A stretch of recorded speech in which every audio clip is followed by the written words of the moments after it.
আজকে আমি তোমাদের শোনাবো দ্য গ্রেট বলবীর চন্দ্রিকার লাভ স্টোরি, যেটা ইতিহাসের পাতায় কোথাও কেউ লুকিয়ে দিয়েছিল, আমি ওটাকে বের করে এনেছি। এটা তখনকার লাভ স্টোরি যখন সিভিলাইজেশন জাস্ট এসেছে। গ্রামের এই প্রান্তে একটা সিভিলাইজড ক্ল্যান, গ্রামের ওই প্রান্তে জঙ্গল পাহাড়ের পিছনে জঙ্গলিরা থাকতো। মানুষরা যেতে ভয় পেত কারণ জঙ্গলিরা তাদেরকে মেরে ফেলতো।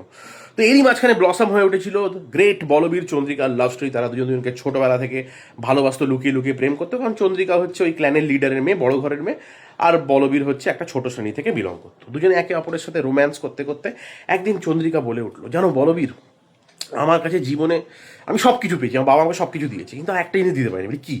বলে পাহাড়ের ওই দিকে। বলে হ্যাঁ, ওই দিকে তো যাওয়া বারণ। বলে হ্যাঁ, ওই কারণেই তো পাহাড়ের ওই দিকে তুমি দেখবে নীল ফুল। বলে হ্যাঁ, খুব সুন্দর সুন্দর নীল ফুল ওঠে। ওটা আমার ছোটোবেলা থেকে খুব ইচ্ছা ছিল, আমাকে কেউ এনে দেবে, কিন্তু ছাড়ো, কী করবো, সব কিছু তো পাওয়া যায় না। বলে থেমে যায় ওখানে চন্দ্রিকা।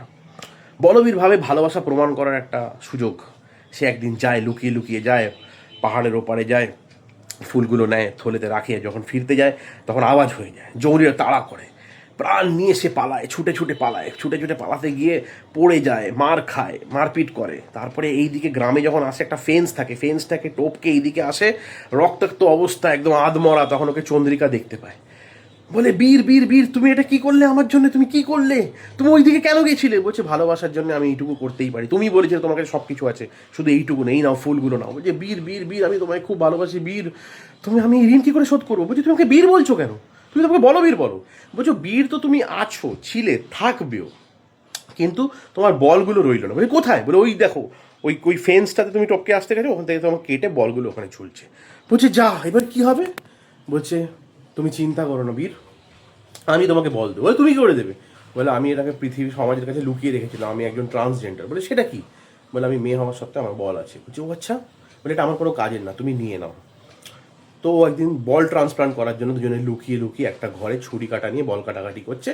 বাবাটা এসে দেখে নেয়। বলে কী হলো, এগুলো তুমি কী করছো, কী করছো? এক বাবা শক, বলছে এক তো মেয়ে ট্রান্সজেন্ডার, তারপরে প্রেম করছে। দুজনকেই মেরে ফেলে, মেরে ফেলে দুজনকে। আর ইতিহাসের পাতা থেকে এটাকে লুকিয়ে দেয় লজ্জার জন্য। বুঝতে পারছো তো? ভালোবাসা, স্যাক্রিফাইস, ট্রান্সজেন্ডার, এইসব নিয়ে হচ্ছে গল্পটা। ইন্সপায়ার্ড হয়ে এই পাড়ার নাম হয়ে গেল ফিউচারে বল পাড়া। সেখান থেকেই বল পেনের আবিষ্কার হয়। বল পেন মানে বলের পেন, মানে বিকি ব্যথা। এনিওয়েজ, তারপর থেকেই বলা হতো যে বুদ্ধি যার বল তার, কারণ বলবীরের বুদ্ধি ছিল না বলে বলটা তো সে হারালো।